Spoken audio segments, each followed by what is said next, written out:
Hi friends, நம்ம சேனலோட subscriber ஒருத்தவங்களுக்கு ப்ராடக்ட் டேக் பண்ண முடியாமல் வயலேஷன் அப்படின்ட்டு மெயில் வந்திருக்கு. இனிமேல் அவங்களால ப்ராடக்ட்டும் டேக் பண்ண முடியாது. நான் சைடில் ஸ்க்ரீன்ஷாட் போடுறேன் பாருங்கள்.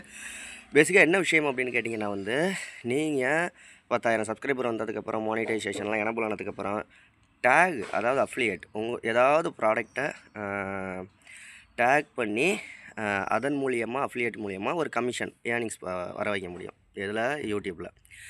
ஸோ இதை நீங்கள் சரியான வகையில் பயன்படுத்தலைன்னா டேகிங் வயலேஷன் அப்படின்னு சொல்லிட்டு உங்களுக்கு அந்த டேக் பண்ணுறதுக்கான ஆப்ஷனை ரிமூவ் பண்ணிடுவாங்க யூடியூப்.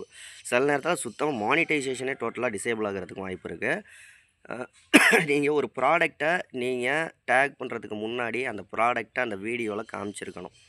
ஆடியன்ஸுக்கு நல்ல தெளிவாக இதுதான், இந்த ப்ராடக்டை தான் நான் ரிவ்யூ பண்ணுறேன், இல்லை அன்பாக்சிங் பண்ணுறேன், யூஸ் பண்ணுறேன் அப்படிங்கிற மாதிரியான ஒரு விஷயத்த நீங்கள் தெளிவாக காமிச்சு இந்த ப்ராடக்டை நான் மேலே டேக் பண்ணியிருக்கேன் அப்படின்னு சொல்லி அது மாதிரி பண்ணிங்கன்னா மட்டும் அந்த ப்ராடக்ட்டை டேக் பண்ணுங்கள்.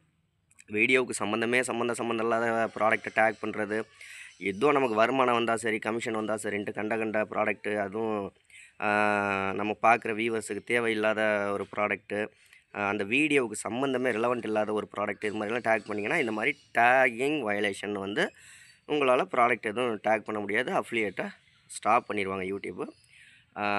யூடியூப் ரிலேட்டடாக எதுவும் டவுட் இருந்துச்சுன்னா கீழே கமெண்ட் பண்ணுங்கள். உங்கள் சேனலுக்கு 1000 சப்ஸ்கிரைபர், 4000 வாட்ச் ஹவர்ஸ் எது தேவைப்பட்டாலும் பெய்ட் சர்வீஸ் தான். 80 56 11 80 43 வாட்ஸ்அப் நம்பருக்கு வாய்ஸ் மெசேஜ் பண்ணுங்கள். ஓகே, அடுத்த வீடியோவில் சந்திக்கலாமா? நன்றி.